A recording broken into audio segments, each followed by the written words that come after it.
I'm John Bond. Welcome to Move Yourself Happy. Made for fitness enthusiasts who want to make their passion their profession. Are you unhappy in your present job? Are you passionate about health and fitness? Do you want to release your true potential? If the answer is yes, this podcast is for you.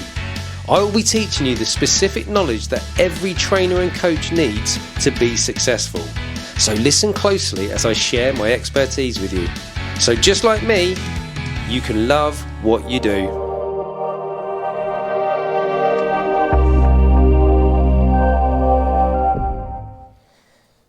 Georgie boy. Johnny boy. Johnny boy. Georgie boy. I like that. Georgie boy. Georgie Johnny boy. Wait, you right? Imagine we were just really cockney for the whole episode and we never explained it, we never gave a reason for it, but we were just really cockney.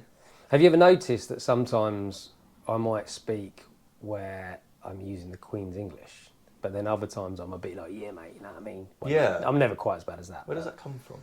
My dad's from North London and my mum grew up in the theatre. Oh, so you grew up in the theatre and your dad grew up in East London, mate?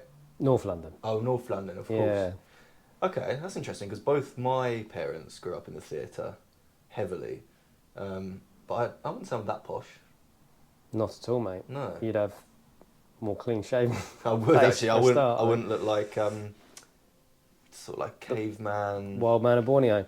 Who's the Wild Man of Borneo? Anyway, that's a whole podcast episode in itself, isn't it? That is. Just before we get started with this amazing podcast, because I'm sure people are turning off already.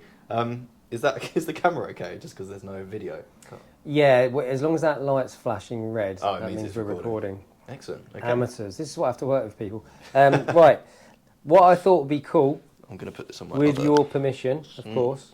Yeah, you always is- need my permission. I've got a load of questions that I've compiled from current students, but then also sort of people inquiring, and I've got a combination of questions that cover training, nutrition, mindset, and then I've sort of lumped a few under the heading of career, business, and finance. Now let's turn that off. Okay. It's going to get annoying. And I thought what we'd do like a Q&A circuit. So we're going to go around each one.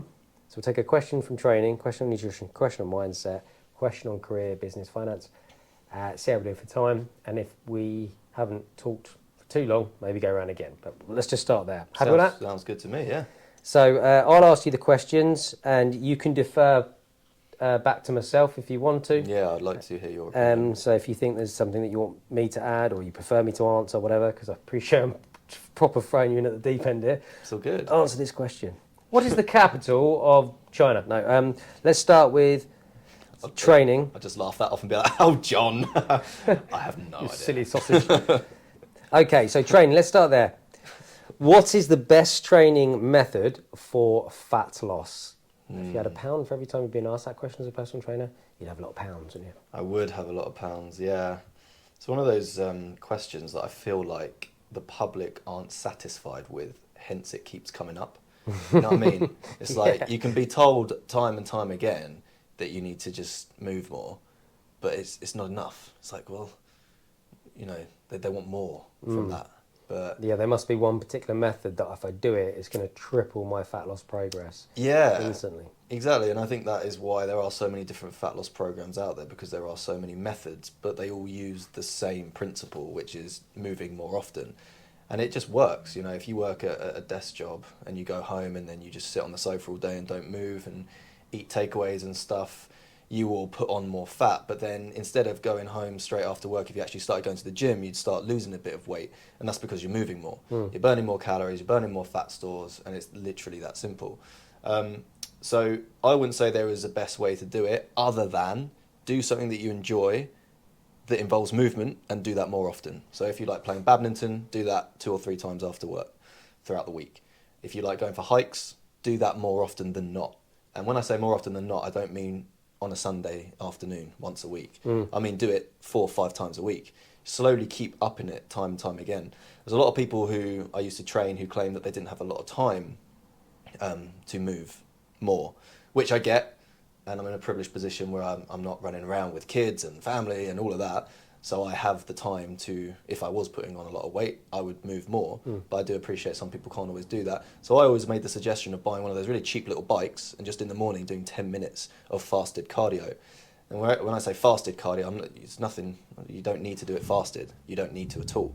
What I mean by that is just when you wake up, first thing you do, jump on that for 10 minutes, while the kids are getting up or having their cereal or whatever, and you're just cycling for 10 minutes. Yeah, sorry, I see what you mean. So when you say fasted cardio, you mean fasted is almost just sort of coincidental because you're getting out of bed and the first thing you're doing is it's going to be fasted because it's the first thing you're doing. We're saying prioritise that even before you eat. Exactly. Not to get the benefit of doing it fasted, but just the fact that if you do it first thing before you do anything else, you're not going to miss it. Exactly. And get forgotten. Exactly. And once you've eaten breakfast, you're not going to want to get on the bike for 10 minutes, So that is often why people do fasted cardio. Because once you've eaten, you don't want to go for a run. So when people say, I've been doing fasted cardio, where they jog around the block 3 or 4 times, it's not the fasting.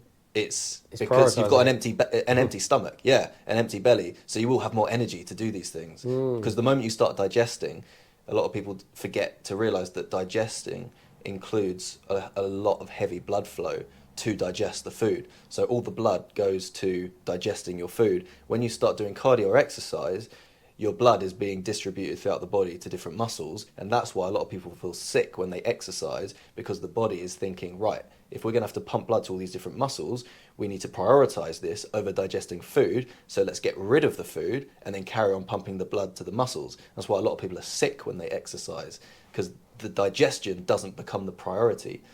So I've gone way too deep on this than I thought I would, but ultimately, all I'm saying is get more movement in and be honest with your movement. So in a week, write down, just like with dieting, write down how many times you've actually moved during the day.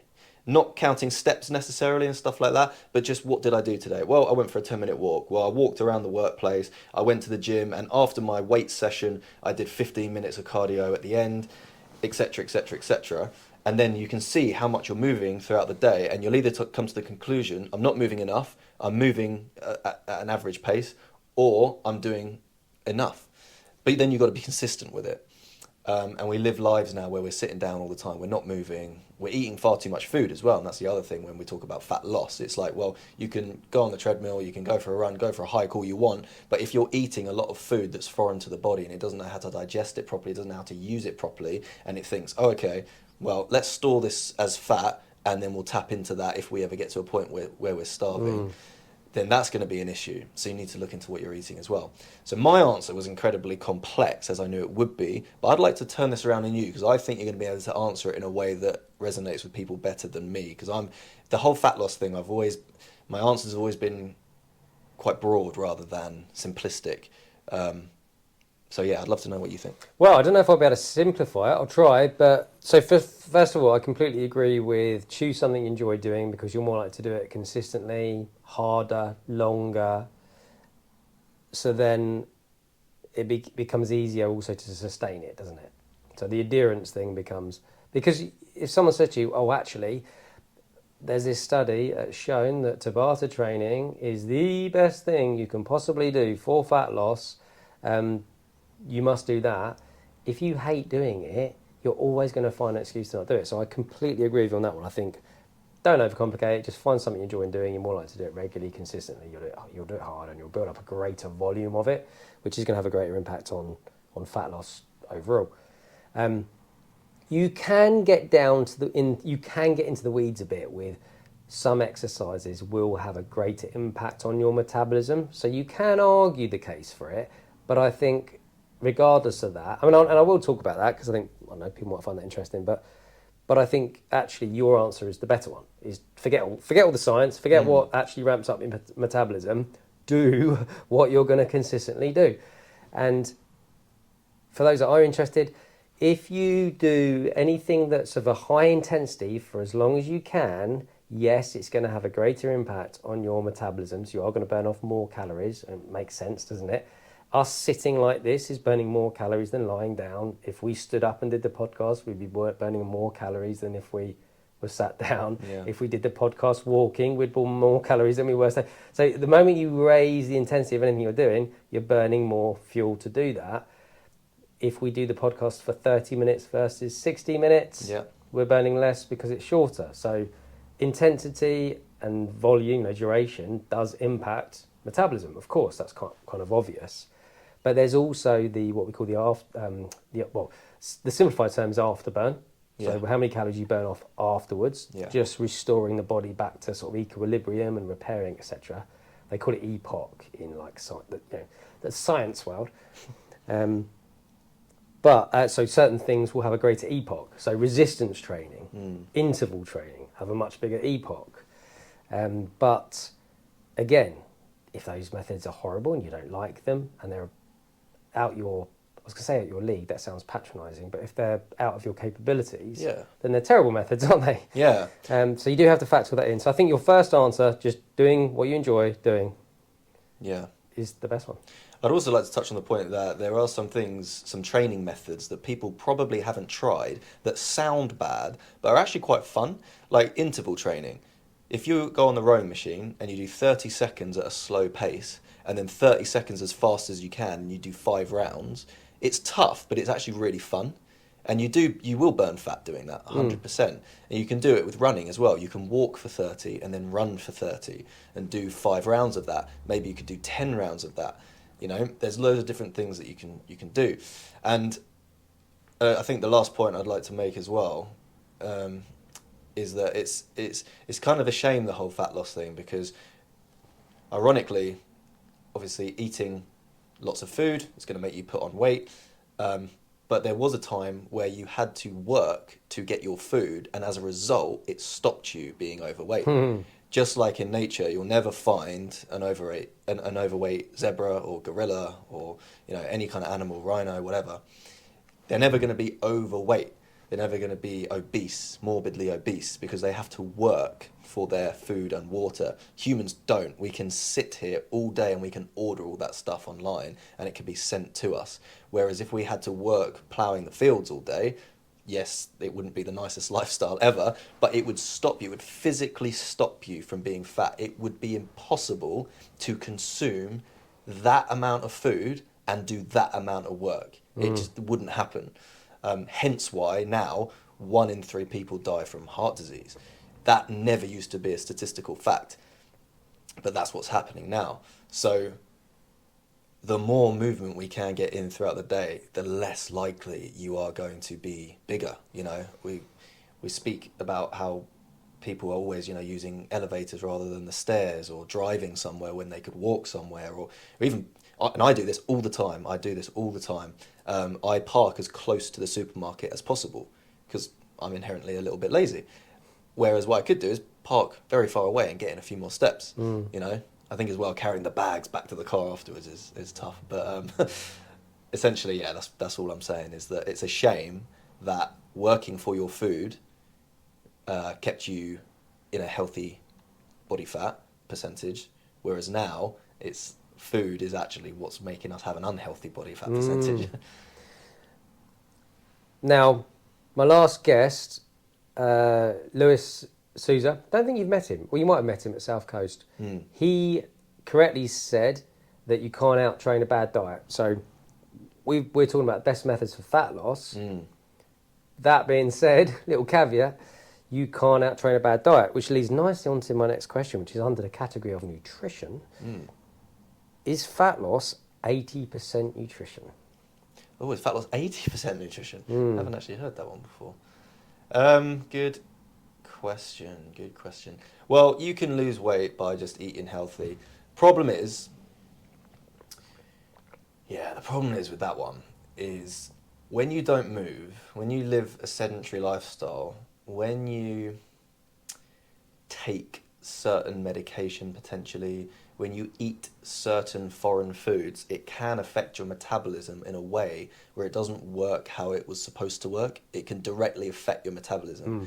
Therefore, you can put on weight and then you can eat healthy. But if your metabolism isn't working the way it's supposed to, that can keep you overweight, even if you're eating a healthy diet. I've seen it many, many times, and especially with medication. There's certain medications that you can take and it will directly affect the way that you burn fat, unfortunately. So you can eat really healthy. You could eat a couple of meals a day and you'll... There's going to be people listening to this going, Oh, that's me. I know. That's definitely me. I was going to get onto like that. this guy, George. I was going to get onto that. I feel like you're just trying to get people to employ you as their trainer because you're going to sympathise with them. Yeah. No. It's true. Annoyingly, a lot of people use that as an excuse without even trying to lose weight. They're just, I've got a crappy metabolism and that's it. It's like self-diagnosed overactive thyroid. Yeah, exactly. Yeah, exactly that. Underactive, not overactive. Underactive. Sorry. No, this is it. A lot of people self-diagnose. This is the git in me coming out now. No, mate, it's true because I always, these people who make that claim, I say, well, do you do at least half an hour of vigorous cardio every single day? The answer is always no. And I'm like, well, if you do that, you'll start shifting some pounds. Try it. So that's just the first thing I wanted to say with that, in the sense of, is it all diet? For someone who is healthy and their metabolism works and their system works how it was designed to work, yes, the answer is 100% yes. You can eat healthy food and you can be a monk where you spend most of your day meditating, or and you just sit around and they don't have an ounce of body fat, they don't get that much movement in, but it's because they eat really healthy, right? That's because their system's working how it should work. But yeah, for someone who has put on weight for whatever reason throughout the course of a year or a few years, if you start eating healthier, you will certainly lose weight. But I would argue that it's more sort of 50-50. Oh, yeah, say, okay. I'd say if you're doing one but not the other, you'll lose weight. So if you're eating healthy but not moving, you'll lose some weight. If you're exercising but still eating really badly, you'll still lose a bit of weight. But if you do both, you will reach your goals. That's my opinion on it. Yeah. I'd like to know what you think. Yeah, so I think probably the 80% thing probably is a bit of an arbitrary number. It is, I don't know where it's come from, the actual percentage. Is it? Yeah, and I'm not even sure how that's been measured. But I think the message behind the statement is nutrition is really bloody important. It's hard work, isn't it? Almost knocked my drink over. It's hard work. Like you would have seen it for years of training people, that you get those people that are going to the gym and they come in the morning, they do 2 hours in the gym and then they'll go and do a class and they're back again in the evening, and they're still, they're not where they want to be. Yeah. And it's probably because of what's going on when they get back home with regards to the food and alcohol and what have you. 100%. And I know this from my own point of view. So, I haven't really talked, we'll do it in another episode actually, maybe talk about my kind of up and down with my sort of body fat. And I gained a lot of weight, back during the COVID time. And I've lost a fair bit of it, but I've still got quite a bit to go. And my training hasn't changed. So I train a lot and that hasn't stopped. Yeah. So that you can't out-train a bad diet, I've experienced that completely. Yeah. Whereas I live with 2 women that makes me sound like I've got what do they call it when you have is it poly? Oh, polyamorous. Yeah. When you have, I'm John. I live with 2 women. So I've got a wife and a stepdaughter. Let's put it that way.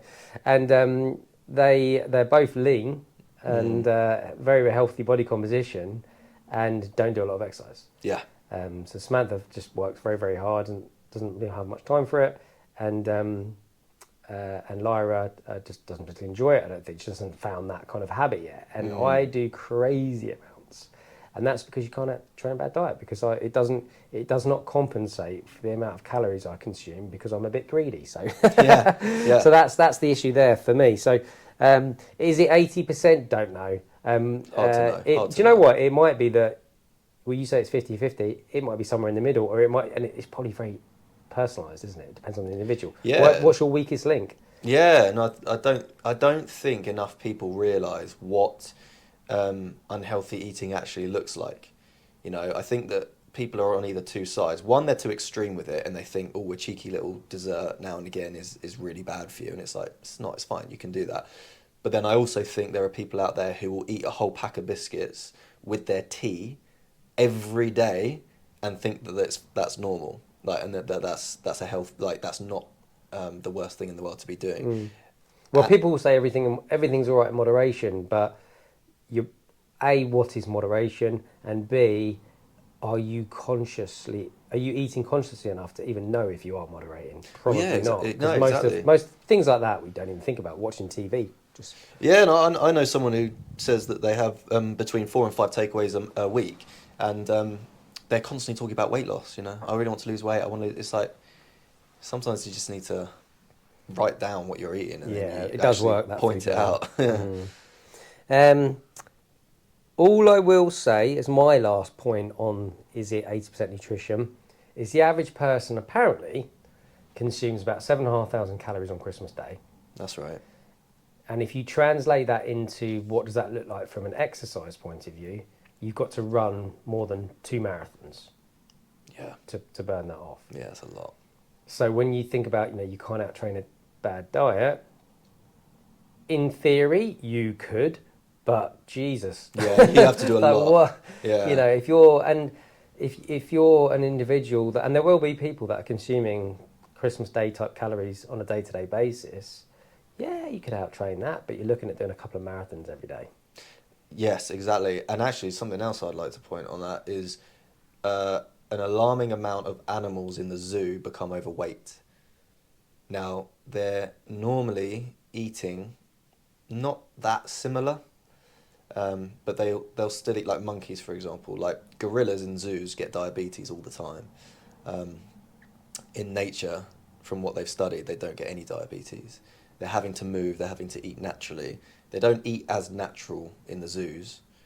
Also, they become quite depressed as well, but they're not getting in much movement. They're getting in a bit and a fair amount, but just not nowhere near They're as not having much. to move for their food, are they? No, so if you're, again, unfortunately, because these jobs have to be done, but if you are that office guy or girl, you will need to move more. You know, you need to make time for that because you are, as a human, designed to move, just like a gorilla or a monkey is designed to move and climb and swing. And when they don't do that, they just put on more body fat. Brilliant. So basically, the conclusion to that question is we don't know if it's 80%. We don't know what the number is. All we know is it's pretty important, but actually, so is exercise. So Yeah. look at both. Look at both. Okay, mindset. Let's go to that category. So first question I've got here is, can you monitor someone's mental health progress? That's a really good question. I think that one actually came from one of our trainers that was interested in monitoring the mental health of their clients, and they asked me if there's anything I would recommend that they could use to monitor the progress. That's where that question comes from anyway. That's good. I really like that. I've never used anything myself, and I've never used anything with my clients to measure their mental health and how they're feeling and everything like that. It's a shame because if Grace was here, she'd probably have a really good answer for this because she's really knowledgeable on this subject. I suppose you could go basic and use like a traffic light system or something and then try and diagnose what's causing that. So if you have a red light on the days that you work, you know that it's your job that's upsetting you, and if you have a green light on the weekends, you know that it's being around your family and stuff that's making you happy. I never used to be a big advocate for writing down your day and stuff. I used to be a bit more like just see how you're feeling on each day and make a mental note of it and stuff. But if you actually, because I did it with the food, and then when you write down what you're eating each day, you, like I said last time, you'd be surprised at how much bad stuff you're eating and how much good stuff you're avoiding, like fruits and vegetables. You know, you write down what you eat in a week and see how many vegetables you're eating. Probably not a lot. It's probably just one. It's like a bit of broccoli smothered in gravy, you know, with your roast dinner on a Sunday, and that's it. Same with exercise. Look how much you're exercising each week. Oh, I've only trained twice this week. Well, you know, I've got excuses. I was too busy and stuff. It's like, regardless, your body doesn't care about excuses. It's like, you've only trained twice this week. It's not enough. Still good though, by the way, for those who are just getting into training. And then same with the mental health thing. I think that you could write down how you're feeling on a scale of 1 to 10, or what emotions you're feeling, and then you can look to see what triggered it and what caused it, because you could put, I'm feeling down today, and I think the reason I'm feeling down is because of this. And then the next time you feel down, if you think it's because of the same reason, chances are that that's the problem, and then you can either try and sort that out, get over that issue, or embrace it better if it's something that you have to deal with, like someone at work who you don't get on with or whatever.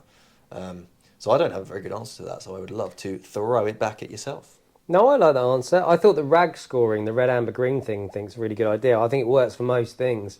But I'm pretty sure when this person asked me this question, I sent them, so there's, the NHS use these mood questionnaires. Now they don't necessarily, I don't think they're a good tool to use like on a daily basis, definitely not on a daily basis, and probably not on a weekly basis either actually, because they're asking you statements and then you have to say how often you feel like them, like never, sometimes. I think they call it a Likert scale. Okay. You know, all the time, and then depending on your score at the bottom, it will suggest whether you are moderately depressed, severely depressed, etc. So it's really a measurement of. I mean, they call it a mood questionnaire, but it's for doctors to use to get an indication as to whether you are depressed and whether you need further support. So you can use that, I think, if you've got a client that's unsure, you could use that as a preliminary kind of assessment. Be like, when trainers will take blood pressure, well, we can't diagnose high blood pressure, but we can check it and we can say, well, this is your reading and this is where it sits in the classifications, which suggests that at the moment that is high. So we recommend you now go and see your doctor. Yeah. So I think you could use that to see where you're at with things. And if the scores are, moderate or severe depression, that's a red flag. It sounds scary, but that suggests maybe go back to your doctor, get some additional support, etc. But as in like a regular basis, when I did, I'm about to do that thing again. You know what I'm about to say, aren't you? When I did my masters. You did a masters? Yeah, did I tell you I did a masters? No, you didn't. I don't know how I have to say it without saying like a knob. Nice, but anyway, for my dissertation, no, it wasn't my dissertation. Well, it was one of my modules anyway. I was looking at mental health and exercise and what have you, and the relationship. And I was using a case study, so I was training this lady, and my supervisor, who was one of the PhD guys, said, can you think of a way that you could measure the mood of your client? Because you're keeping a training log, so could you measure their mood as well?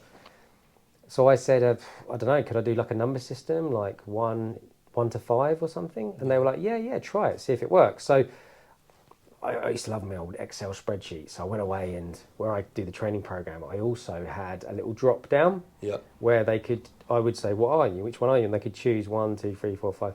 And there's a little description next to each thing. So every training session, at the end of the session, I say, how do you feel? How do you feel? How do you feel? And I can tell you from my experience of doing it, it's a bit overkill.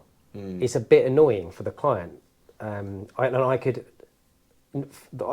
sense it from them, and then we had that conversation, and it is kind of a bit overkill every single session. And how are you feeling today? Yeah. And it's a bit annoying. Yeah. Especially if you haven't thought about it. Because I don't think it's as simple as saying, how do you feel today? And someone's like, great or terrible. It's like, I actually need to think about that because I think I feel fine. But you don't always know until you've taken some time with it. Well, I think also it's a bit, well, look, just exercise doesn't solve everything for a start. Although it definitely has an impact on people's mental health in a positive way, one training session isn't going to suddenly turn their life around, And the idea, I think what my supervisor's idea was, well, over time, because I was keeping the scores, over time those numbers, the average number would improve, which I think we abandoned it eventually, but I'm sure it would have done, I'm sure. Yeah. But it was still a bit like, I think sometimes the problem with mental health is we're actually thinking about ourselves a bit too much. We're listening to every little voice in our head and responding to everything, and actually me drawing attention to that probably wasn't really helping. I think it's probably better just to go, because sometimes you have bad days, and do we need to be going, let me just assess myself, I'm not where I want to be today, oh no, what am I going to do? And it's like... Yeah, and I think there's always something in your life that could be improved, therefore... Is it ever going to be a 5? Yeah, and are we ever going to have the confidence to admit that we're fine? Because the moment we admit we're fine, everyone leaves you alone. The minute you say, no, actually this could be better, that could be better, you get attention. And it's a shame because a lot of people will translate that now as thinking that having problems means you're an attention seeker, but there's nothing wrong with wanting attention. Attention is wanting love, you know, wanting understanding, wanting friendship, wanting Want to be noticed. wanting to be noticed. Doesn't even have to be something as strong as love, does it? Just No. wanting to be noticed or be understood. Or, Exactly. And so I think, and that's what trolls are, aren't they? Online trolls. yeah, They don't want love because they're not going to get love by the things they write. They just want someone to notice they just some exist in the world. attention. Yeah, just notice me. Look, I'm here to cause a bit of hate or whatever. So yeah, I think people in this day and age are far too reluctant to actually say they're fine, because it's like, I think everyone wants that pat on the back or that real connection, because a lot of the stuff we see now is all online, everything's virtual, and we want a bit of real companionship. And What you said there, actually, fine is fine. fine is fine. Fine is fine. Of course it is, yeah. But that's so you know your rag scoring, you know, red, amber, green. So in my head, I feel like the majority of your days should be amber, Agreed. because that's kind of neutral. That's sort of in the middle. Agreed. It could be better, but it could definitely be worse. That's how life generally should be. Yeah, and then it's just sometimes things happen that are above and beyond your regular day. That takes you to a green. Yeah. You know, Yeah. something happens at work where you have quite a positive impact on a colleague's life or a customer's life or a student's life or a client's life. They give you gratitude for it, say thank you, and they let you know how much it's been helpful. You kind of go home feeling a bit proud. And Yep. how was your day, honey? Oh, I'm glad you asked. And then You pull out your little green card. And that's a great idea. It's a green She's today. like, do you know what? I don't actually want to know the details, honey. Just Yeah, tell me. Is it just- a green? It's yeah, a green. It's a it's- green. it's a green, great. It's a green. Great. Brilliant. Now, Shut up and empty make that dinner. dishwasher. Oh, shit. It's gone Yeah. back to an amber. Yeah. Damn dishes. So, yeah, that's where I'm at with it. I kind of think this constant monitoring and tracking might actually be more of a hindrance than a help. And I think it's a good assessment at the start, where you're at, how things going. Then maybe set the goal of where you want to be in how many months or years even. And then just start aligning your behaviours with things that constitute better mental health and better mood. Assess again in a few weeks or months and see how you're out of it. But I don't know about this constant tracking.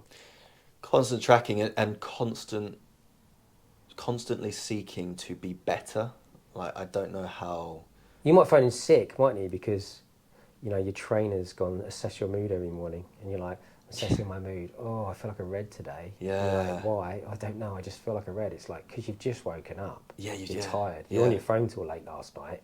You didn't get good quality sleep. You're a bit stimulated. You just had a coffee, so you've got adrenaline in your blood, and you've just watched the news. So now you're worried that you're going to get hit by a nuclear missile or something. Yeah, World War III. So now you're like, oh God, I feel like a red. Yeah. So yeah, that's just, very true. That is extremely true. I don't know. No, Some days you're right. you just get through the day. Some days, don't you? You do. And then when you do get a green day, you thank whoever's responsible for that day being green and enjoy it. Absolutely agree. Yeah. Okay. Fourth category: career, business. By the way, just about to move on, but I just want to say, however, sound like the expert as I'm saying it. Like, yeah, you know, well, he's clearly found the way to live a brilliant life. No. Yeah, no. Because I have red days, and Yeah, like definitely. I say, you know. Yeah, but I think we do need to remind ourselves that fine is fine. fine is fine. That's going to be the quote. Fine is fine. Fine is fine. That's I might make that the thumbnail. the name of the podcast. Fine is fine. fine. But green is I bad. can't stop talking about this now. I want to move on, and I keep thinking of other things to say. Yeah, I know. We're both of us are kind of looking down, and our brains are thinking, Yeah, there's more on just this things keep topic. dropping in. Well, I remember watching this guy do they get these dudes to come on at graduation ceremonies, and you can go on YouTube and see them at these like prestigious universities like Stanford or whatever. And Jim Carrey's done some. There's a rich Steve Jobs one. I remember this guy talking about the importance and the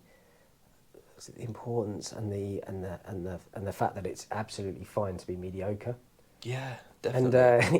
it was really inspiring. It was Yeah. really inspiring. It's like, we don't all need to be exceptional. No, not And at all. I've got a friend actually that said, he expects us all to be exceptional and nothing less. And his intentions was great.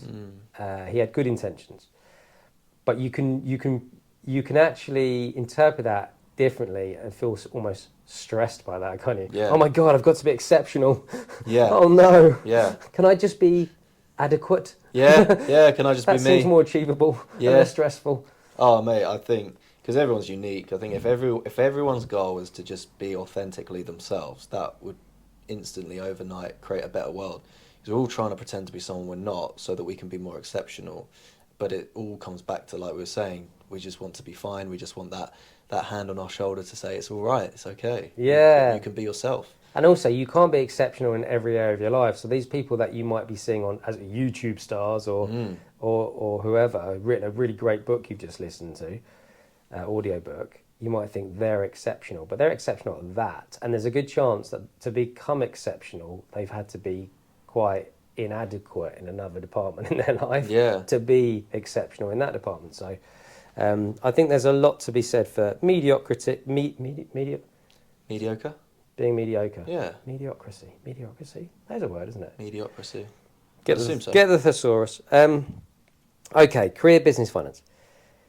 If I run my own... Oh, this sounds like I've just shamelessly put this in as a plug for my courses. I may well have done, actually. If I have run my own business, do I need to do the Bulletproof Business course? So this is a genuine question. I get this quite a lot. So people that come to Storm Fitness Academy, they transition from other careers. Had a guy on the phone yesterday, actually. He's a professor. He's been doing it for over 30 years. And he wants to transition, wants to do something. He's got a passion for health and fitness, and he just wants to do something different. And he didn't ask this question, but this is a question I get asked a lot. So do they need to do the Storm Business course, so we call it Bulletproof Business, if they've already run their own business? Now, you've done that course, haven't you? Mm-hmm. So if you hadn't run your own business prior to doing that course, or had you? No. So are you able to still answer that? Do you think if someone's already run a business, do they need to do the Bulletproof Business course? Yeah, I would. This is a tough one because it depends like how far you are into business. If you've only just started a business, it's great. If you haven't started a business, it's great. I've had people message me saying that they've done it and they run successful businesses and they got something from it. My girlfriend's an artist, very successful, has been doing it for years and years and years and years. Art has nothing to do with physical activity, but she learned something from it, you know. So I think it's for everyone. So it's very much, the course is, for those who don't know what we're talking about, so we do a course, it's an online course, it's called Bulletproof Business, and it's completely focused on helping you develop a fitness business. And you're saying that Grace, even though she's nothing to do with fitness, her business is art, she still took the principles from it and found it useful. Yeah, 100%. Okay.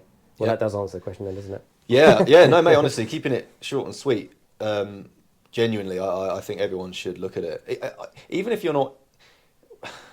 Well, this kind of goes against all our viewers, really. But I was going to say, even if you're not interested in business, but you should listen to it, because what you did very well for me when I was starting my business is you simplified business in a way that I'd never looked at it before. I always thought it was so overly complicated and you had to be exceptional to set up your own business. I thought entrepreneurs were the people on Dragon's Den, you know, really clever, had their finances, had investments from other people, knew about money, knew about everything to do in the business world. And I thought you had to be a type of person. I thought you had to be really clever, an A-star student or something. But then when you simplified it to me, I thought, oh, that's how there are some people in the world who literally fart in a jar and make millions from it. Yeah. So, like, there are simple systems that you can put in place to make really good money, have a lovely life, and help people. And that is essentially what you taught me, but it's what you teach on the Bulletproof Business as well. Cool, okay. So I would certainly recommend it, mate. That's a great answer to the question, yeah. Yeah, you're right, there's these... Well, I think to get to that next level, so say these people like, I don't know, like... Stephen Bartlett's a good example, actually, because he's got a podcast and he's on Dragon's Den and he's a millionaire. I'm guessing he's aspiring to be a billionaire, probably. Probably. Because people like him, they never stop aspiring to the next level, and the next level for him probably is being a billionaire. So could Stephen Bartlett become a billionaire off my Bulletproof Business course? Probably not. Although, I don't know, might trigger an idea, might give him an idea. But he might think he wants to get to the fitness world and then steals my customers. Well, yeah, exactly. He would probably. He's probably listening, George. So be careful. I'll be nice. Careful. He He often gets tips off my podcast. True. He would probably know all the systems you're talking about inside and out, but he probably hasn't directed those systems into a fitness business yet.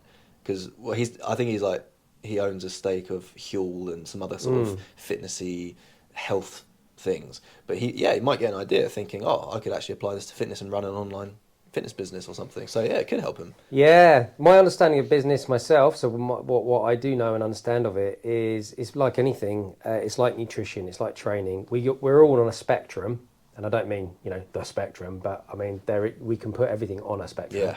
And with nutrition, for example, some people can be a little bit further down the line. And let's say for example, if the nutrition spectrum is from 0 to 100, let's say I'm at 50, if I was to start including foods that have even a more higher nutrient density, I'm going to move along that spectrum a little bit more. Yeah.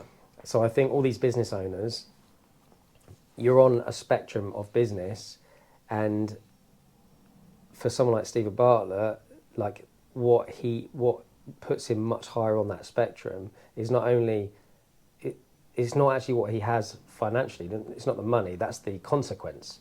What he has is he will have a lot more drive than me, because I'm much more interested in being a dad now and being present and all that sort of stuff.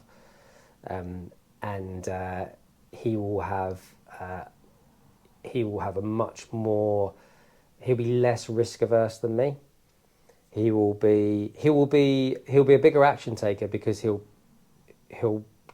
devote more time to that stuff, and he'll understand the psychology of the consumer better than me, because he's a marketer. So he'll know what makes people tick as far as buying things, and he'll understand. I love this. I'm making comparisons to myself and Stephen Bartlett. What I'm saying is, if you want to start a fitness business, looking at someone like your Alan Sugars, your Stephen Bartletts, those kind of your Elon Musks, all the dragons on Dragon's Den. Peter Jones is a billionaire. Yeah, Deborah Meagan. What's that? Deborah Meaden. Deborah Meaden. They're so far away from. It's almost intimidating to try and copy what they do. It's of another level. Yeah. So I guess for somebody that's starting out in fitness business or been operating a fitness business for a while, but maybe hasn't got as much success as they'd like, it's a very good starting point for people, isn't it? It is, and I'll finish by saying something that you might not say, because you don't like bigging yourself up. But I like bigging you up. Is that if you are going to look into this, the Bulletproof Business, which I assume you'll be linking in the description to this video. Oh, well, I will now. Well, there you go. But you definitely should. John has been there and done that. Like you've had a very successful business. You've stayed humble, but you've made good money, and you've got a lovely house, and you've got a lovely life, and that is, as we've said before, that is a direct result from you working hard and knowing how business runs. So if you're going to learn it from anyone, this is your guy. I didn't have a business before I started speaking with you, and now I've got a business and I'm actually helping people, and it's such a nice feeling. And you're right, the money is a result of the work that you put in, and I'm just putting work in. I'm doing my passion. I'm helping vegan men become stronger and breaking that stereotype of weak, skinny vegans and actually getting them strong. And it feels so nice. And then at the end of the month, you realise, oh yeah, I've got paid for all this, and it's really nice. That's great. That's good feedback. Thank you, mate. I mean, that's amazing, because you didn't read the auto cue once. You just remembered all of that from that script that I gave you. Well, you forced me to remember it. Okay. Don't you remember the part where you whipped me violently? Threatened you. Said you got to make sure you mention. You will remember this. Right, so how are we doing for time? What time do we start this? Because I'm conscious. Probably 3 hours ago, knowing us. People listening. Well, let's do one more circuit. See that? We just done a little Q&A circuit. Do you need to have a rest? I think I'm all right. I can feel a wee forming, but it's not there yet. It's almost like, when the kettle is bubbling, but it hasn't gone yet. Right, lovely. Okay. I don't know where that came from. Nice noise. Right, let's go back to training then. So we're going to go question number 2 on the training list. Can you train too much?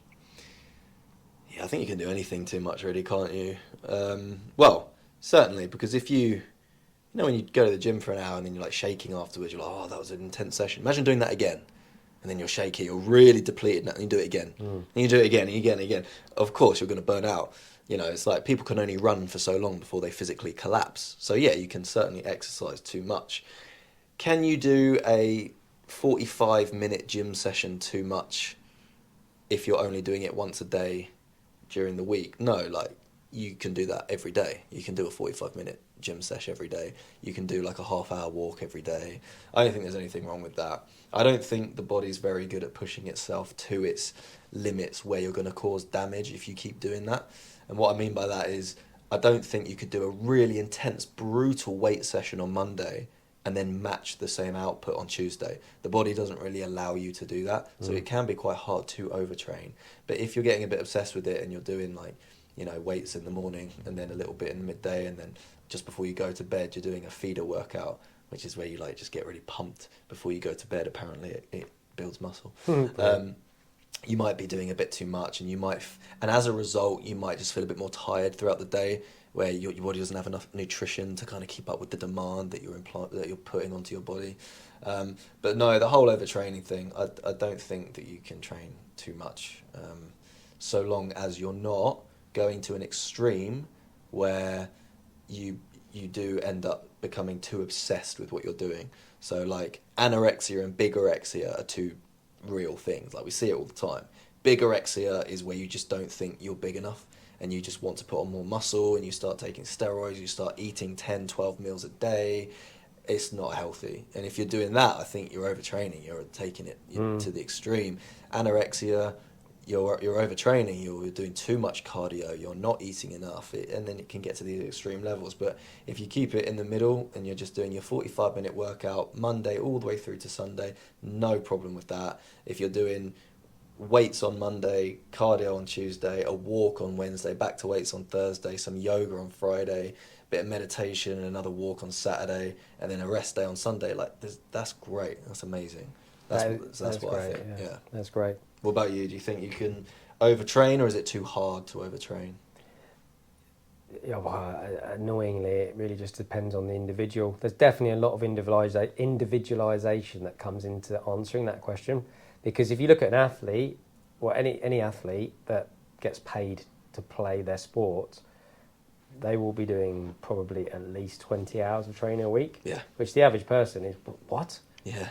That's like doing a 4-hour gym session after work, Monday to Friday. Well, obviously you are going to overtrain, because you've got to work as well. Yeah, yeah. You've got to go and do a job. Yeah. And even if you are an athlete and you're doing minimum of 20 hours of training a week, you didn't start there.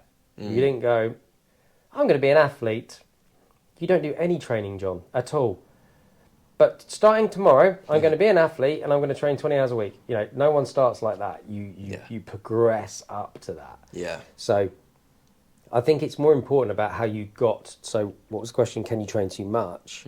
I think you can with the wrong circumstances, and if you progress things too quickly, and if you're not sleeping well enough, and if you're not getting the right nutrition, you're not recovering enough, and you've got too many other stresses in your life, yeah, you can. But it depends who's asking that question, because I can imagine I can see that question coming from an overweight, sort of middle-aged dad, who too scared doesn't to start. want to do anything, and is going, well, you know, I've heard too much exercise is bad for you anyway, and you're like, are you in danger of doing too much? Because from what I hear, you haven't started yet, you know, so.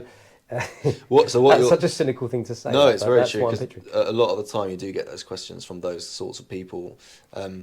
Also, the people who don't train very often, they'll train once and they'll have a lot of soreness the next day, and then they'll think, oh, exercise isn't good for you. It's bad for you, yeah. And so what you're saying is, for someone who never runs, if they suddenly did a marathon tomorrow, they'd be overtraining. But if they built to that marathon, that wouldn't be overtraining. Absolutely, yeah. Yeah. Yeah. There you go. Yeah, so I did. So my week last week, I did.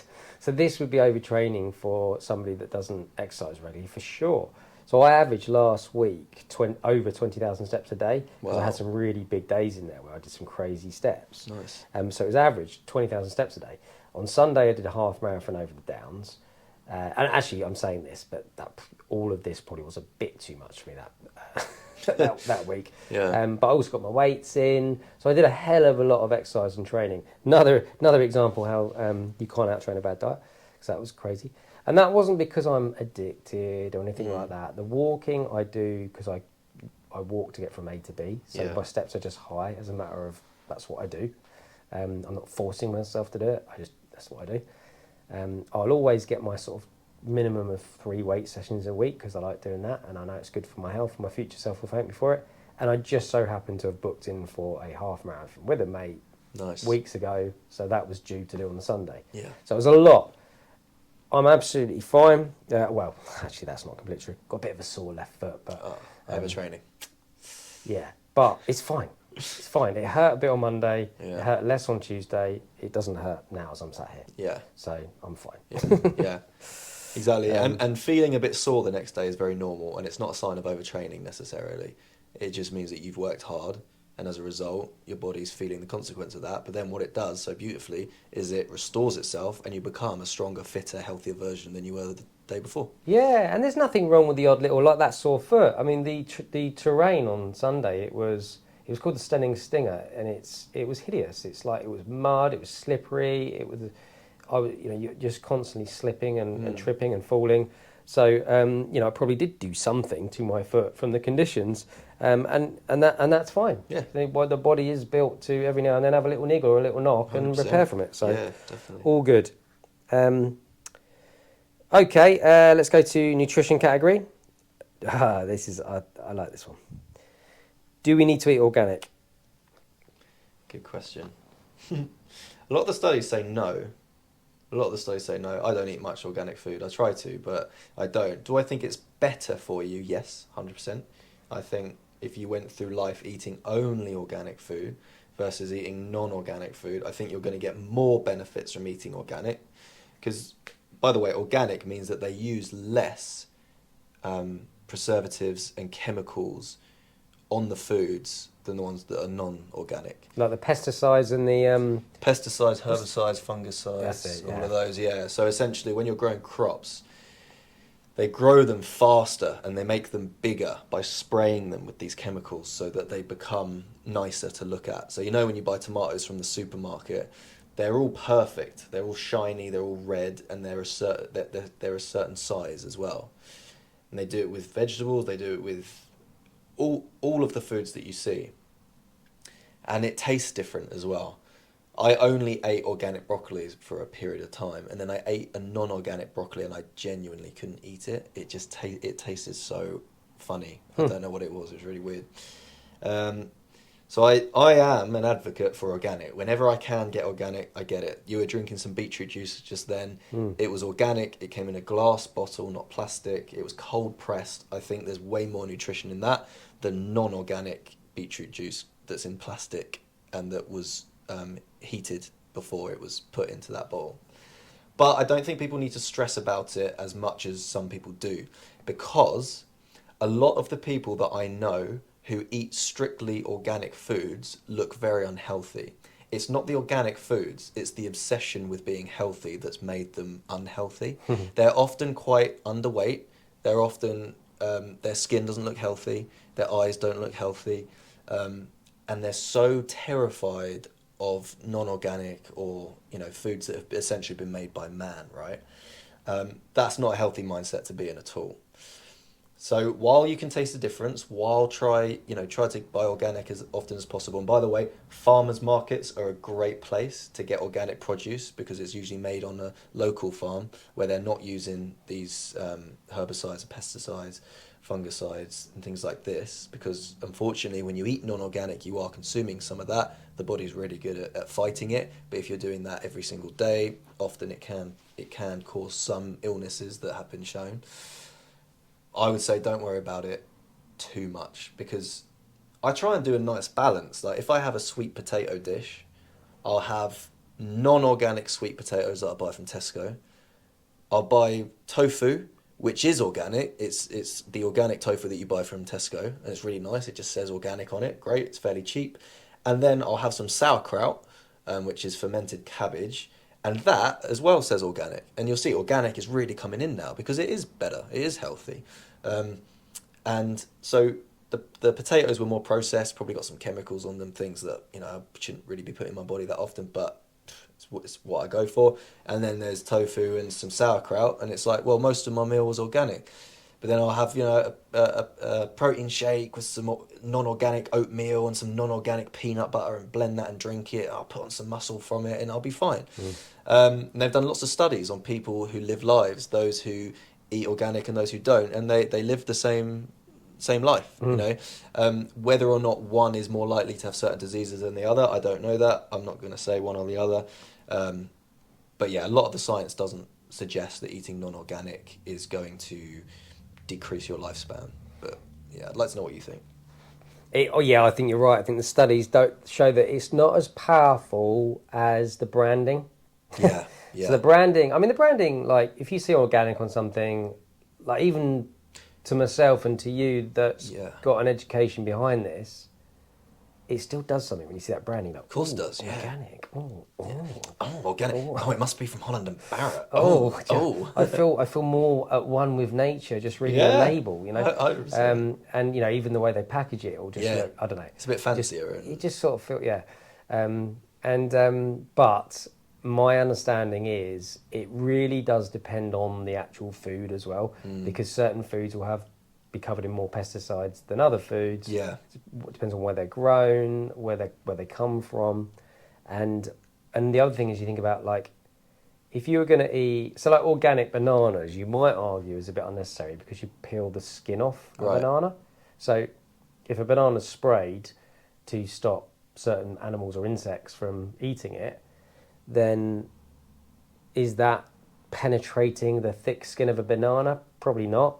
So you might, if you're going to go down the organic road, you might be like, well, I probably don't need to bother with bananas. This is it. Certain things that are potentially more important than others. So then it already starts to become really complicated, doesn't it? Yeah. Where you're a bit like, okay, so, you know, I've got, this is my budget. This is the money I've got to spend. I'm a health and fitness enthusiast. Yeah. And I want to put some of my money towards being a healthier, fitter person. Looking at all the evidence I've got in front of me, how much of that money do I need to put into organic food? And I think if you haven't yet joined a gym, you know, or like, it doesn't have to be a gym actually, that's probably not a great example, but if you haven't yet invested in a way that's going to get you exercising regularly, if you haven't invested in a way that's going to get you sleeping better, managing your stress better, having better relationships, I guess what I'm saying in a really long-winded way is it's the icing on the cake, isn't it? It is the I icing would on the cake, probably prioritise other things before you then go, right, I'm kind of nailing everything else, let's check out the old organic thing, you know? Exactly, because if you're not eating fruits and vegetables anyway, why are you going to jump straight to organic? Like, just start eating the cheap ones first. Yeah. Get used to eating them, and then if you want to go to organic, do that. And I think it's worth pointing out as well that organic only means they use less chemicals and harsh things like that. It doesn't mean they don't use it. It just means they use less. There's a certain number they have to hit in order to call it organic. However, I'd like to point out as well, we're not sponsored yet by Riverford, but if you'd like to sponsor the John Bond podcast, Move Yourself Happy, please do it, because they're awesome. There's a company that I've used for, how many years now? I'm getting to that age now where I can almost say, like, I've been using them for 10 years. How old was I? I was 19. 1 year off. I've been using, well, I don't use them at the moment, but I've been using them like on and off for nearly 10 years, 9 years. It's called Riverford, so the word river and then FORD.co.uk. They are an online company who grow exclusive organic food. Every single product on their website is organic. Fruits, vegetables, breads, pasta, you can get it all. It's all organic, and they send it straight to your door, and it's super eco-friendly. It comes in a cardboard box and plastic-free, blah, blah, blah. And you open up the package, and it's amazing. You get your potatoes in there, and they're covered in dirt, and they've just been pulled straight from the earth. It's amazing. So if you can afford organic food and you're listening to this thinking, actually, guys, like, I like organic food. I want more. Like, give me some suggestions. Riverford.co.uk, best company I've ever seen. Used them on and off for years. When I go through my little organic phases where I'm like, I need more organic food in my life, I go straight to them, and it's relatively cheap. Well, because I've used them, and the only reason I probably don't consistently, or the only reason I started using them actually in the first place is not so much for the organic thing. It's so that I've got this regular supply of fresh fruit and vegetables coming through my door. Yeah, I forgot you use them. Yeah. Yeah, and then because I'm having them delivered, you're sort of like, why not make it organic? Yeah. Are they the ones that their slogan is live life on the veg? I don't know actually. I think it might be. Because I remember always thinking I like that tagline, live life on the veg. One day I remember Aaron Racine walking in on me, and I was eating a carrot from Riverford, and I hadn't bothered to wash it. It was covered in like mud. Yeah. And he was like, "Are you eating those carrots covered in mud?" And I was like, "Yeah." And he was like, "Man, that's horrible." Yeah. And I think it was a bit horrible actually. But I'd recently turned vegan. Turned vegan. So you have to be. And I was like, I need the B12. I need the B12 in the mud. Brilliant. So I was eating it, and I did actually try doing it for a while. But they have a lot of mud on their carrots. I don't know if you noticed. Yeah, like a they do, lot. yeah. And I remember being like, yeah, all right, maybe I'm not as. I like to think I was like the Crocodile Dundee of Worthing. So I was like, yeah, good day, mate. What is he saying? You can eat it, but it tastes like I was kind of like that. I'm thinking more of Bugs Bunny. You haven't even seen Crocodile Dundee, have you? No, you disgust me sometimes. No, I'm thinking of you more just like just being that kid in the corner, the really noisy What's up, eater. Doug? Yeah. I suppose you even know who Bugs Bunny is. Mate, so do some of my earliest memories actually listening to Looney Tunes. They were great.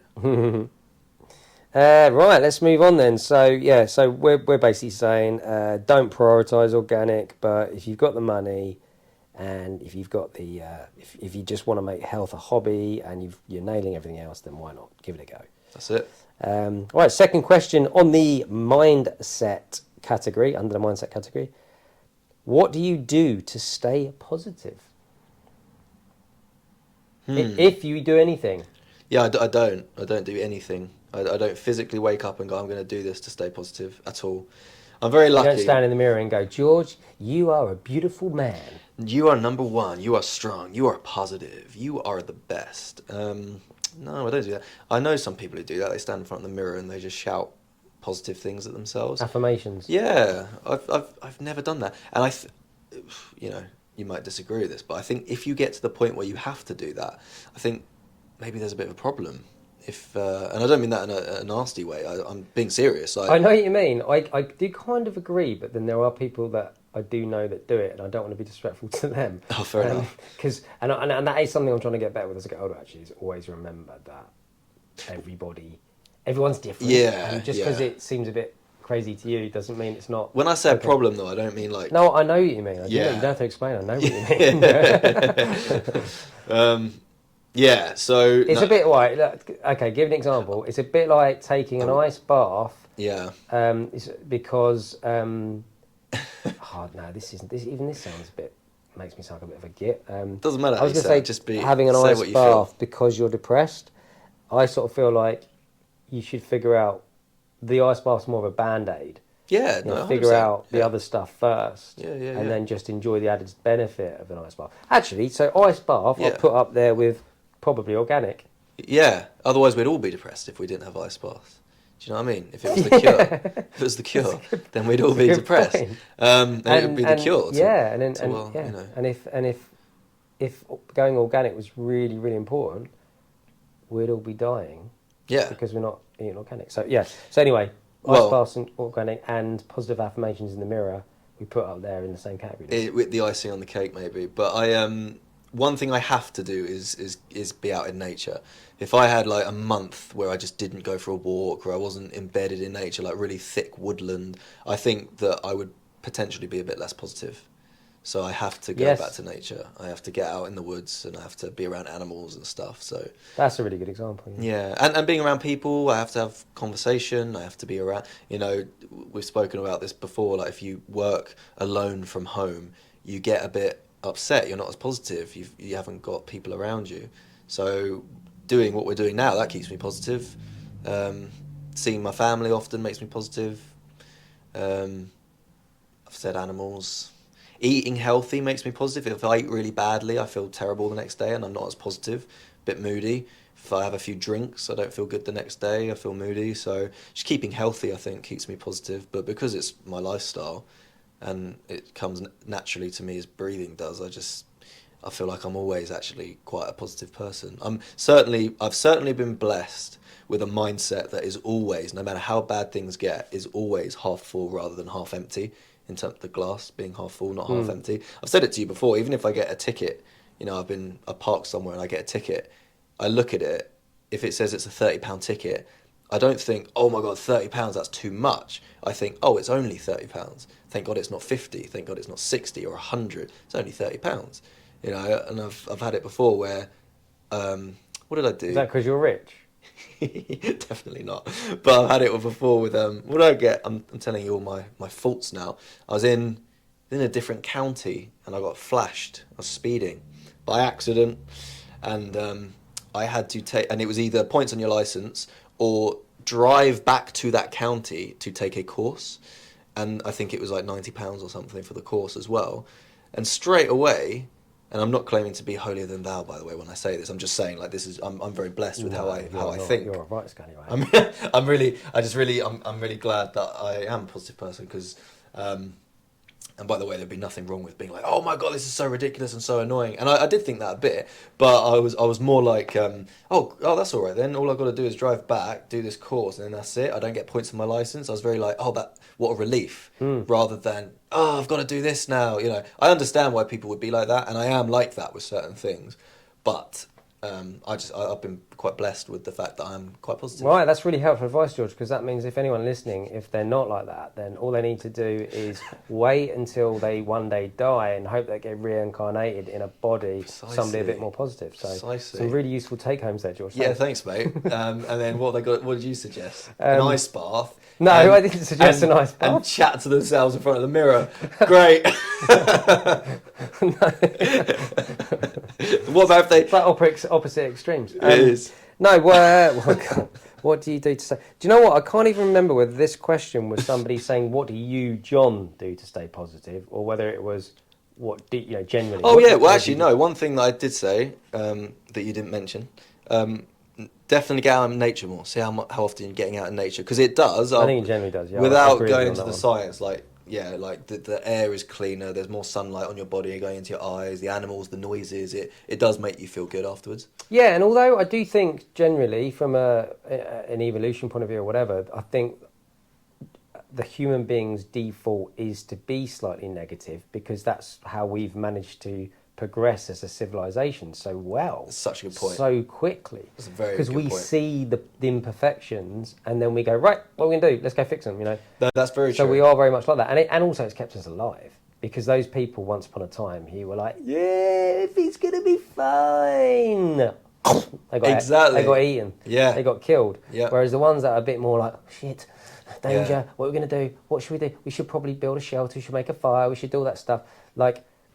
Yeah, in nature, I'd probably be dead. You'd be alive. Well, maybe. I don't know. Not you, but not you. You miserable shit. I think I just swore. We did. I'll try and edit that, or I don't know. Leave it in. Sorry, guys. You're right. If I was all like, you were like, George, you don't have enough fire to get through the night, I'd be like, oh, John, it's fine. It'll be fine. Don't worry. It won't be fine. Glass half full, John. At least we've got some wood. I'll be like, George, it's not enough. It's 2000 BC. We can have that attitude when we get to 2024. There's a saber-toothed tiger. He might eat us. Yeah, but John, he might not eat us. Did you ever think about that? I don't want to give you a history lesson, but I don't think there were saber-toothed tigers 2000 BC. Anyway. Right, how do I stay positive? So to be honest, I don't know that I actually work on it particularly. My own personal thoughts are I'm not a terribly positive person, but I don't know. You'd have to ask. In fact, you would give a different answer to whether I'm a positive person versus probably what Samantha would say. Because she has to live with me all day. True. And she sees the best of me at the weekends because that's when I've had a chance to relax and chill and just be a bit more present. Whereas mornings and sort of in the evenings tired after a long day, and in the mornings switched on, you know, school runs, work run, blah blah. So she would probably say Monday to Friday less positive. That's so interesting. Weekends more positive. Yeah. Weekends away, date nights, holidays very positive. Yeah. So anyway, That's weird because I would say you're one of the most positive people I know. Really? Yeah.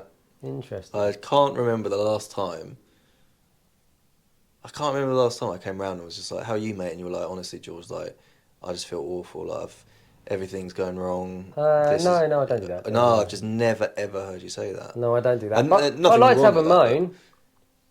Yeah, but even the way you moan isn't. You always finish it with a positive, like you always go anyway. Let's and then you go anyway. Let's something positive. You always do that. You'll be like, yeah, it sucks, doesn't it? It's God, so bad. Sound really annoying. Anyway, No, anyway, nice you always do that. You say anyway, and then you move it on to something positive. And I do like that. Okay, Nice. well that's good. So, so what do I do, or what do I do in general? Well, look, I do believe in gratitude. So I do believe in constantly stopping and appreciating what I've got in my life. And I do I haven't made this a habit, but I do have next to my bed a journal. And I ask myself at the end of the day, what has gone well today? That's really nice. And I write just 3 bullet points of what has gone well. Now, if you do and this isn't why I'm positive, because I haven't really been doing it that much, but I do quite like doing it. I do quite enjoy it. It is a really nice thing to go to sleep on, or wake up doing, actually. Because if I forget, then sometimes I do it in the morning. And the reason I like it is if you say, write down everything you're grateful for, then you'll be like, my kids, my house, running water, energy, warmth, and then the next day you're like, my kids, running water, energy. That's the problem with doing that. Whereas if you go, what went well today, it's different stuff. And sometimes you might write down the same stuff, but it reinforces things that you're trying to do. So I'll often write down, I thought the camera's still in, I'll often write down, complete a workout today. Now, obviously, I work out a lot, but it's what went well that day. So I'll write it down, and it reinforces the importance of it. I had a good day of nutrition today. I went and saw Betsy at a dance festival. I'm writing that a lot at the moment. I was at a drama festival, want to see Betsy in a singing festival. She came first, she came second, I know that sort of stuff. So I write down, what went well that day. That's really nice. And it definitely trains you to be grateful for nice things that happen in your day, in your life, and I think you get better at seeing that. But when the other day, I had a moan up at Daz. Yeah. I had a moan up at Daz the other day on the phone just about some things I've got going on that were stressing me out, and he said, I do have to say, John, you do take a lot on, and he went, you do. I think I said something. Oh, sorry, mate. I shouldn't moan to you like this. And he was like, "No, mate, it's fine." He said, "But I do have to say, you do like to take a lot on." She said, "You and Samantha." She goes, "You and Samantha, you do like to take a lot on, don't you?" And I was like, "Yeah." It's sort of is it glutton for punishment? Yeah, that's it. I think as well with the whole when I was saying about being positive, like glass half full rather than half empty. Now I'm thinking about it, I don't even know if it is a fixated mindset or if it is based off of past evidence. Like for example, when we were joking about how we're in the woods and we haven't got enough firewood and stuff. I know that I and you would both be like, right, we need to get more then. We're quite logical people, I like to believe. We wouldn't be sat back and be like, we'll be fine, it'll be all right. But I think it's more that it's just based off evidence. It's like, when some people do say to me like, "Oh, George, you're being all positive," and it's like, yeah, but it's based off evidence. It's like, it will be all right. Don't worry too much. I think you're overthinking this. I think you're overstressing. You're gonna be all right. This will work out. Just because it's not working out right now, things will get better. That's based off evidence. It's not based off naivety. Do you know what I'm saying? I do know exactly what you mean. Yeah, I definitely have an idea in my head or a self-belief that whatever happens, I'll be all right. Yeah. There's certain things that actually I like, I don't even want to say it out loud, but, I think about things to do with your kids and stuff like that. I won't be all right with those things, and I don't even want to contemplate or go there with that. Yeah. But everything else, yeah, I'd be right. Yeah, Like, I always yeah, think, like, you know, if it'll I be ended up, fine.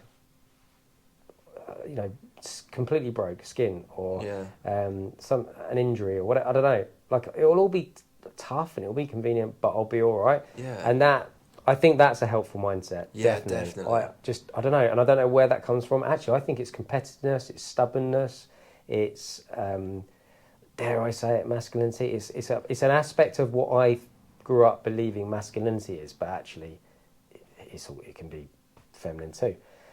But for me, it was like that measure of me as a man is I want to know that whatever happens, I'll bloody deal with it. Exactly. Yeah, I think that's exactly what it is. It's not giving up. It's not failing. It's not allowing life to consume you and eat you up. It's like whatever you throw at me, life, I'm still gonna come out on top. And or just be fine with it. Just be okay. Yeah. Or Yeah, exactly. Doesn't mean that on occasion I'm still not going to be a bit of a dick though. So True. It's not all about. It's not constant positivity. But for someone listening, what I would say is, this is going to sound a bit random as an example, but my grandpa, he used to be an estate agent. Well, he had a few things actually. He worked in the theatre, but he was an estate agent. And people used to say, estate agents used to say, go and see the house on a miserable day because if you like it on a miserable day, you know it's the house for you. That's good one. I like that. But my grandpa used to say the opposite. He used to say, well, every house looks a bit crap and a bit miserable on a miserable day, but not every house looks good on a nice day.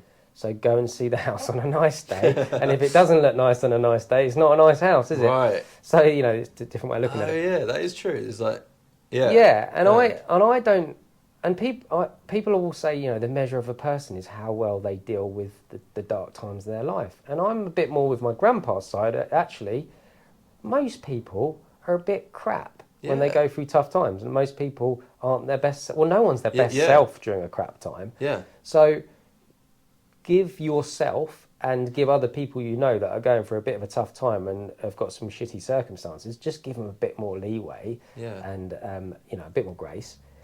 But if that person is still a bit of a shit when things are going great for them, Exactly. then they do need to do something about themselves. So if you're not, what I'm trying to say is, if you're not feeling very positive and you're going for a very tough time, the last thing you need is the additional pressure of having to be upbeat and positive as well. Yeah. If that helps you with getting through it, that whole fake it till you make it and being positive, that helps you, then great, do it. But don't feel like you have to be, because if you go for a shit time, you go for a shit time, and sometimes you're going to feel a bit negative. Agreed. All right, should we move on? Let's do it. All right, let's make this the last question. Okay. This is on the last category again of career, business and finance. Oh, look, it just so happens to be another little question linked towards Storm Fitness Academy and our courses. What options are there for... It's making me cringe, actually, reading out loud. Genuine questions, by the way. I've just thrown them in there. What options are there for personal trainers once they qualify?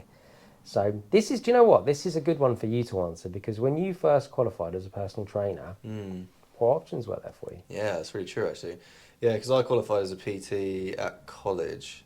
I went to Chichester and I did my level 3 there. I did my level 2, which you need first. Did that in the summer. I didn't have a summer that year. I just did my level 2. And then in the terms, I did level 3. And then right as it was coming towards the end, my dad saw something in the newspaper about a new gym that was opening up. The one is called... what's it called now? The one in Lancing. There's a cafe next to it. The Perch. The Perch, yeah. The Perch Cafe, and I worked there. It was really nice. I did like a couple of shifts, maybe a bit more than that, 2 or 3 shifts for free a week, and in return I got 100% of the profit that I made from training clients. And you could train them on shift, so it was actually a really nice little deal. So I did that, and then when that place stopped doing so well, I moved to gym instructing, which is the level 2, and I actually became a gym instructor. And I actually kind of liked it when I first started the whole gym instructing, because it was like personal training, but people were recruiting the clients for me. So I would just have to write very basic programs and show them very basic exercises, but I got paid a yearly salary rather than cash in hand, like having to do it all myself. So I quite like that. And the leisure centre is where I met you. It's where I met Sam and all those amazing people I used to work with. And I really liked it because I wasn't my own boss anymore. I was more like part of a team, and it felt nice. I was the fitness guy, and then you had... It's nice work, isn't it? Yeah, it is nice work. You had the duty managers and the receptionists and the cleaners, and we all were just this big family. It was We used to have a really white giggle, didn't we? We used to come in. I wasn't even working for the organisation, was I? No. I was like the guy coming in to do the courses. Yeah. But yeah, we used to interact, and yeah, I just remember laughing so much all the time. It's so fun. So for those out there thinking about just getting a level 2 and being a gym instructor, like it is a fun job. For me though, I ended up wanting to take it to that next level again. I missed personal training. I missed the being my own boss, the businessy side of it as well, and the one-to-one, just working with people and sticking with those people. With gym instructing, it's just like get them through the door, then leave them alone. Get them through the door, then leave them alone. It was a bit like that. Whereas with a PT, you're with them until they've hit their goal and then beyond. So that, yeah, because it was sort of when COVID hit, and then I got back into being PT again, and really liked it, really enjoyed it. I was keeping the community fit whilst everyone was stuck indoors, and that was really, really nice. Enjoyed that thoroughly. And then that's when I started, I was doing it outdoors in the local park, and then winter hit, and it was just so brutal. It was so cold, like on a really freezing cold January morning, and it's still not sunny yet, and the crunch of the frost when you're setting up your equipment, and you're having to tie knots and do all these things, and your hands are already frozen. I was like, oh, do you know what? I don't know if I want to be a PT outside anymore. But then I didn't want to pay like £750 rent for a gym in Brighton or something. So I was like, well, what can I do here? And I was like, oh yeah, online coaching. And then I came to you for some advice, and now here I am. So what I'm saying is, you can be a PT outdoors, you can be an online coach, you can be a PT in a gym, you can work in a really nice gym along the seafront like I did. You can work entirely for yourself, you can work at home, you can work online, you can do classes online, Zoom calls, so many different things you can do. I became a tutor, started working for Storm Fitness Academy because I was a PT as well. Went into the strength and conditioning side of things, got qualified for that. Now I teach sports science. Like, there's so many cool things there's so many doorways that it opens for you. It's just a good one to have under your belt, personal training. It sounds good, it looks good, and it is good. And I think if you put it on your CV, it's only going to paint you in a different light to someone who doesn't have it, to any employer. Even if you're going for something later down the line that's different, if you want to, I don't know, if you want to be a firefighter, but you were a personal trainer, it's like, oh, cool, it means you were interested in health and fitness, and you're confident, and you can speak to groups of people well. I just think it's a good one to have under your belt. It is, isn't it? Yeah. So, I mean, the original question, what options are there for personal trainers once they qualify? So you answered that brilliantly. Again, spoke to a lady yesterday on the phone, Kate. She said, hello, Kate, if you're listening. I said, she asked me that question. And she has a very specific idea of the direction she wants to go. Yeah. But not everybody does. So I think particularly if you're younger and you've just qualified, you're not really sure what clients you want to work with, what direction you want to go. So there are different options. So you're qualified as a level 3 personal trainer. Now you could use that and go on and start working. You could get some more qualifications. So you could go on to your level 4 in strength and conditioning, which you've got. And that will qualify you to improve people's performance in relation to playing a particular sport. Now, even if you don't want to work with athletes, if you just are very interested in enhancing people's athletic ability, which actually, I mean, a lot of people would like to do, whether they play recreational sport or just like the idea of being sport ready, they like that idea. So the level 4 is great for that, and it gives you more confidence, more knowledge. Level 4 looks good, sounds good. It looks good on a profile in a gym up there for everyone to see. So going to give you more skills, more confidence. So that's an option. You can also do exercise referral. So if you want to work with people that have got different medical conditions, that's a brilliant one. So I ran an exercise referral scheme myself for quite a few years at Southwick Leisure Centre, actually. Nice. And I also did it at Lancing.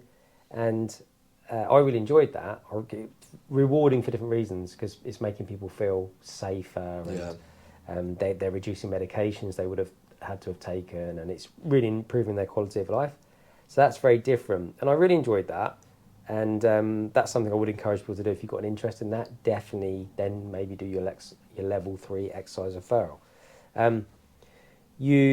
If you definitely want to just get out there and start building your fitness business, that's where our business course that we talked about before is really helpful. Yeah. And the business course isn't really heavily based on making money, but it will teach you to do that one. Yeah, it will. You're right. It's more how to make your life easy as a personal trainer. A lot of stuff about systems, isn't there? Yeah. Systems. Yeah, because you can have so many problems, like just managing clients' finances, having systems in place to recruit clients, but then maintain them as well. And you're all over the place when you first start out PTing. It takes ages to actually get good at it and have it systemized, and you're really good at teaching that. Yeah, so for anybody that's going, look, I want to be a personal trainer, but this is a career change for me. I need to be able to actually make a living from this. It's almost a no-brainer, isn't it? You've got to get the business course in there as well. Yeah. If you just want to dip in and out of it, maybe you're not the main breadwinner in your household. It doesn't really matter whether you bring anything to the table or not. You just want to enjoy it. There's an argument to say you might not need that. You might not be necessary. So don't you include it with certain courses though, don't you? Certainly packages. So our advanced and our elite. Very good, George. Good, lovely. I didn't even prompt you. Do you know what? I didn't even realise I was doing that. Didn't even have to prompt you for that. That was great. Yeah, the advanced and elite package includes it. Advanced and elite. Again, this will sound like I'm going there, but I'm going to go there. What does the advanced and elite offer again? So if you want to become a personal trainer, you have to do your level 2 first, and to then get your level 3. So our standard package, level 2, level 3. Yep.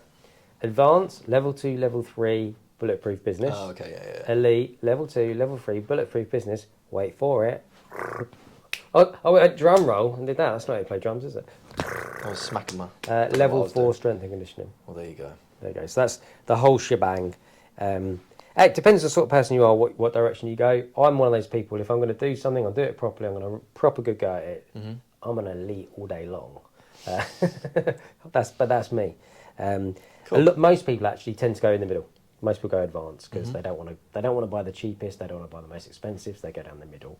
Mm-hmm. And it makes sense because it's got the business course that's going to teach you how to set up your fitness business, which is essentially what most people want to do, really. They don't want to work for someone else, they want to work for themselves, and they want freedom to work when they want to work and with who they want to work and make enough money doing it, and that's what that teaches you. So mate, that was I reckon we leave it there because that was 2 questions under each category, so we covered 8 questions there. Perfect. We can carry on with more in another podcast. Another time, yeah. Awesome. Great to have you on, as always. Thank you, mate. That was great. Appreciate it. Thanks everyone for listening. Thank you. Hope you learned something.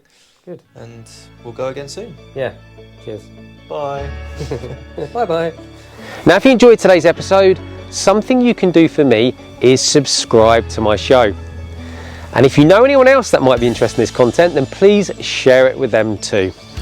You can also head over to our socials and follow us on TikTok, Instagram, Facebook and YouTube. But if you're ready to take that next step, visit our website, www.stormfitnessacademy.co.uk, fill out a contact form, that'll come straight to me. I will contact you shortly afterwards, and I look forward to speaking to you then.